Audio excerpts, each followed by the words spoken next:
welcome back to another episode of Drew's Automobile Wonders. Y'all have probably been wondering why I've been kind of quiet on here and haven't been making much content in the last month.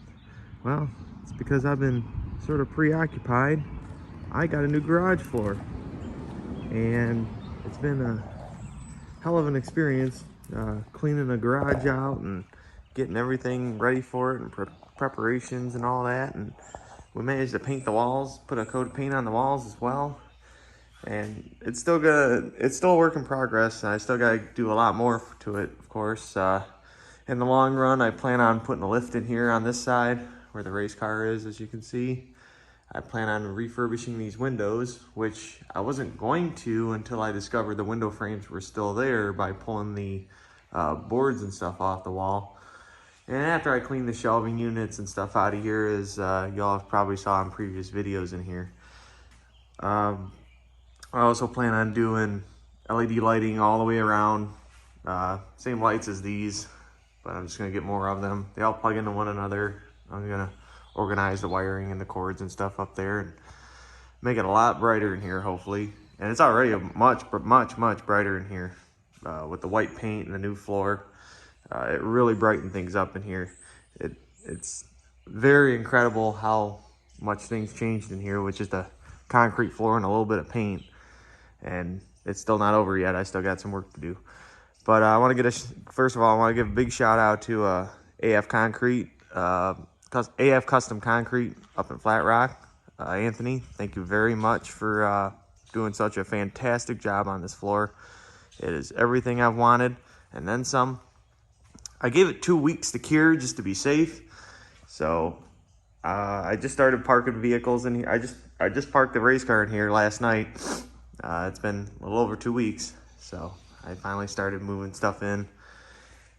And I'm gonna keep, because there were workbenches and stuff over here, I'm gonna keep them out of here. I'm gonna keep the workbenches in the shop room, the build room over there, where I'm gonna be doing most of my work anyways.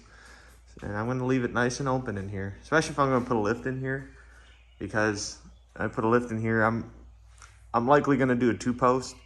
So, you know, it's just having the posts in here and having the walls free will free up extra room even after the lift's in here. Still a pretty big area, but, you know, the more space you have to work in, the better. But all in all, this has been a beautiful turnout. Another thing I gotta do is I gotta redo the garage floor, or garage door, garage door, because the garage door is really a mess. And I need to fix that. It don't close properly. It's all crooked and everything. It was like this before the floor was put in, so I expected it. I'm not surprised. I think they half-assed the door when they put it in here. Previous homeowners did. And then I'm gonna tackle the I think I'm gonna tackle the shop room next. Build room. I don't really give it an official name yet, but I'm gonna tackle the build room next and paint all the walls, seal all the cracks in the floor. I'm not looking to redo the floor in there just yet. I think I'm just gonna seal it for now, but I definitely want to paint it and make it look nicer. And then I might do something in here too. As you can see, I had to move a lot of stuff and rearrange a lot of things. I ended up throwing a bunch of shit out. And I ended up moving a lot more stuff. Some stuff's in the basement of the house. There's some stuff in the back of my S10 still. I moved a lot of stuff around, having to make room for this floor. And it was quite the experience. I got that cabinet right there. That cabinet's for sale, by the way, if anybody wants it. $40 or best offer. It's a really nice one. I mean, good wood. It's really old. So, but yeah. Anyways, this is everything else that I had to take out of there. These bins and stuff. And then all this stuff here, I rearranged. I had to move around so I could get the workbenches in here. That workbench is from this wall right here. And I put the workbench that was on this wall. I actually have it still sitting out here. That is going to either become an outdoor bar or get donated or put on Marketplace or something. The shelving unit, I'm gonna just peek through the window here. The shelving unit, I ended up making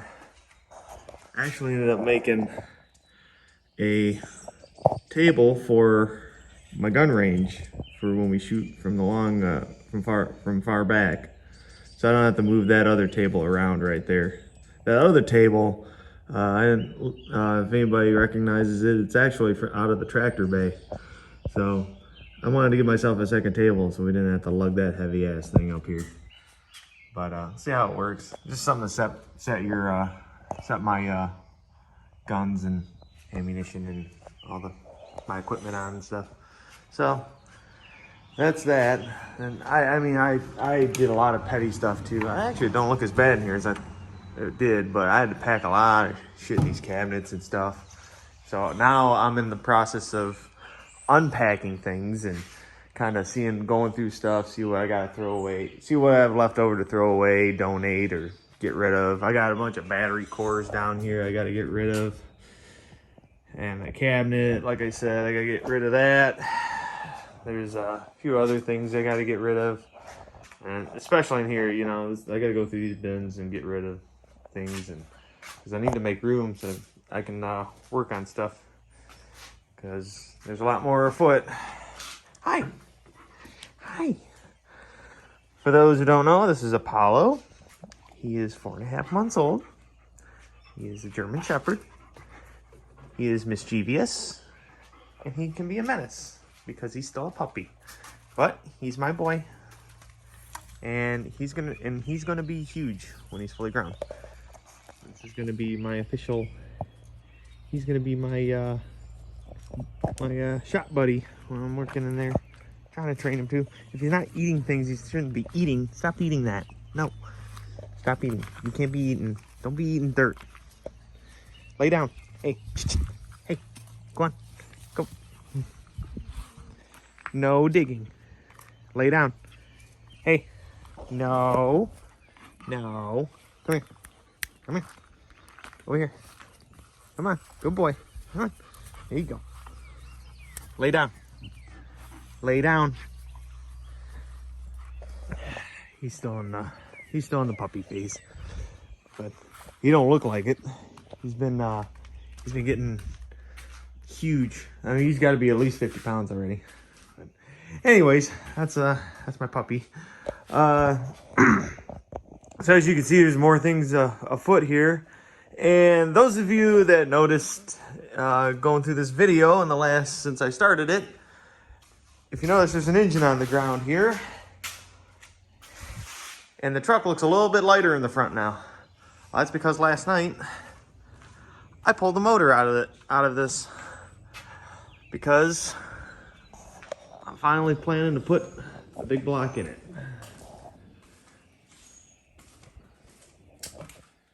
That guy right there. So I'm putting the big block in it. It's a 402. I just put it together this past winter. It's got a Summit Racing cam in it. Here's the specs. It's the 1300 cam. It's basically just a sliver above stock. And the only reason I went with this cam is because I couldn't find a stock spec cam. I basically wanted to build a stock motor because it's a truck, and I'm just planning on using it to pull my race car with and do work and, you know, daily drive it, and not really in the market to do a hot rod build for this truck. I mean, it's a C20 3/4 ton, and I want a factory correct, you know, setup on it. So I pulled this 350 out. This 350, and I was right on this, because if looking at the cylinder heads, and I saw the cylinder head numbers when I changed the valve covers on it, because they had goofy aftermarket ones on it, and I put these stock ones back on it. The cylinder head numbers are 624 casting, which told me it was late 70s, early 80s, and I was right. It's a 78 motor, 78 block. The heads are probably about the same year. I didn't check the year, but just recognizing the cylinder head number, and those cylinder heads are garbage. I mean, they don't flow, and they're light, and they crack, and they're pretty much paperweights, so they're not worth much. So when I do go through this motor, which I'm going to put better heads on it, of course, and I'm gonna, you know, refurbish the block and everything, and kind of make it good again. Even though it's already been a good engine, it doesn't really owe me anything. It's a little 350 that could and still can. It was running when I pulled it out of the truck, of course. It just consumes oil big time. It's just really tired. So, and it's also a 2-bolt block too, which tells me this came out of either like a Caprice or an Impala or something. So whatever happened to the original motor in this truck, it saw itself out, and they put this motor in there, which makes way less power and way less torque. This thing only made 165 horsepower and 260 foot-pounds of torque when it was new. And Lord knows what little power and torque it makes now. It definitely shows, especially when I pulled my 20-foot enclosed with this thing when I did a couple times. So the big block's definitely the answer.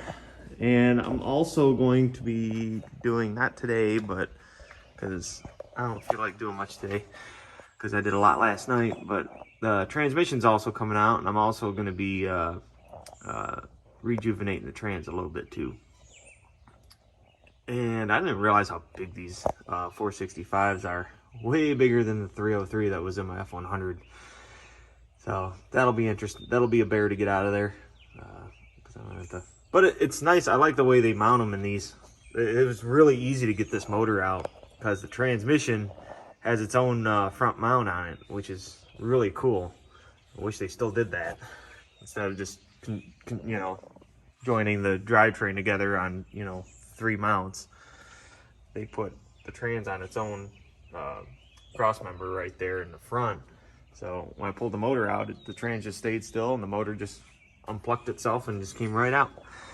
So I didn't even have to take the hood off or anything.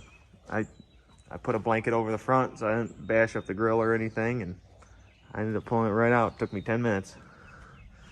It took me longer to take all of this stuff off, of course. The hardest part, the most challenging part, was the headers, because I learned very quickly that headers, these long tube headers, don't like to come out of these very easily. And it's weird because, like, the square bodies, they come right out. I mean, they come out the top. But these trucks here, you got power brakes. Manual brakes, it's probably easier. But that brake booster, when these headers were, when I was pulling these headers out, they would not come out the top. Or this side would not come out the top because that brake booster was in the way. And all these lines and stuff, the webbing of these brake lines and stuff just wouldn't let it maneuver sideways enough to where I could pull it outside. So I actually had to jack the truck up a little bit and have it like a car and had to pull it out the bottom. This side, however, I had to butter it up, but it did come out the top. But it just, I was like, what on earth? Well, the starter is actually what impedes the way of getting the header out on this side. But I was lazy and I went for it and figured I'm not putting this header back in. So with that, I just let the starter on, and I took it out, used a little bit of motivation with the hammer, and it came out the top. But I plan on going through a lot of this other stuff, like, you know, the starter wire. I ended up cutting it because this stuff here needs to be redone. I mean, you see how I got exposed wires and shit up here. So with that, I'm planning on in the power steering pump too. I got some old lines right there.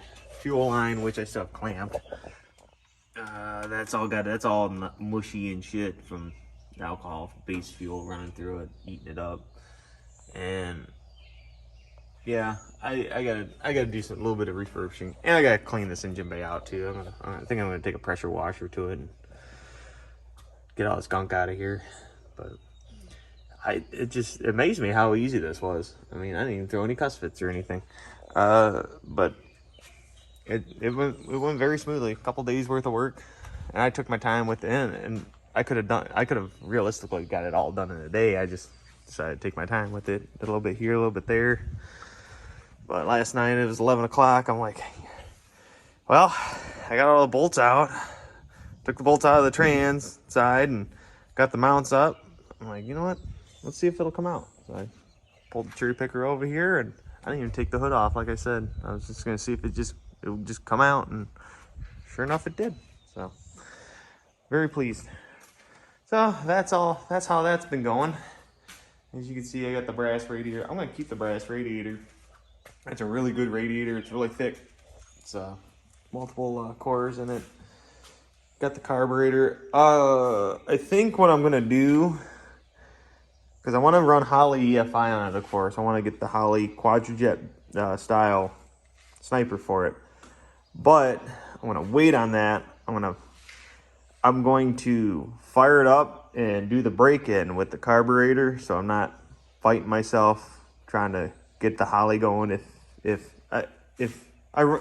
I'm just doing a preventative measure in case I run into trouble with getting the Holley going, because you know anything can happen. As easy as those units, you know, people say them units are. When I did my Suburban, it had a Terminator system on it, and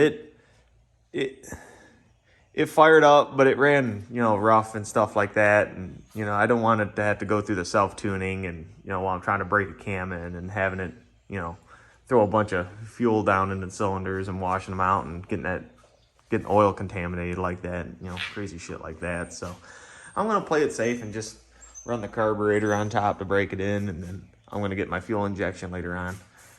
So with that said, this is all the stuff that came off, and it's not very much.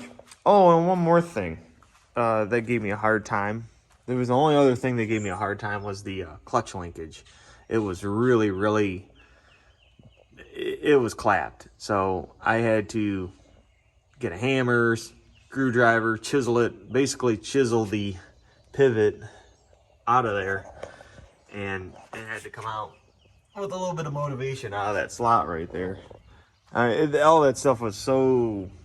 It's definitely the original stuff, and it's a shame that they didn't change that stuff out when they did this motor swap, but Lord knows when they did the motor swap too. So but yeah, that's about where the truck's at, and I'm going to give an update on one more thing. I am going to be putting together a 331 stroker for my brother-in-law, Adam. He's got a 1990 Ford Crown Victoria station wagon, Country Squire, with the Country Squire wood grain, and it's all stock now. But it's a museum product, and it's fully loaded, leather, automatic climate control. It has a factory CD player in it, which, you know, those options and stuff are rare. It has the heated windshield, and I mean, it's a fully loaded LTD Crown Vic wagon. So he wants obviously a little bit more power. Those 302s came with 150 horsepower stock, and so he wants to do a 331 stroker, and that'll be the next big project in here, aside from moving the big block out and putting it in the truck. And then I'm going to be putting this motor in his car, probably with the help of my pop and him as well, because I'm not really a Ford. I haven't really messed around with these Ford engines in the longest of times. But, you know, ain't much. It's all nuts and bolts. So, I'm going to, like I said, though, I'm going to be cleaning up some more in here and making way for this project and getting the big block out of here and getting it in the truck and, you know, just kind of organizing more and more and more. Now I gotta get the G8. The G8's been sitting out there. I've been having the G8 sit way out there, and you can see it because the birds like to shit on everything around here, and the trees aren't all the way out there, so I park it out there so it's outside. These cars were out here. This was outside. I gotta clean it off. It was under a cover though, but still, it got a little bit of gunk on it, but. Both these cars, I need to wash them because they've been sitting outside for 2 weeks. But yeah, so anyways, I'm gonna wrap this video up, and when you get a chance, feel free to hit the like or subscribe, whatever you want to do. Doesn't matter to me. but I encourage it. And well, we'll be catching up with you with more to come on everything that's been going on around here. So take care, everybody.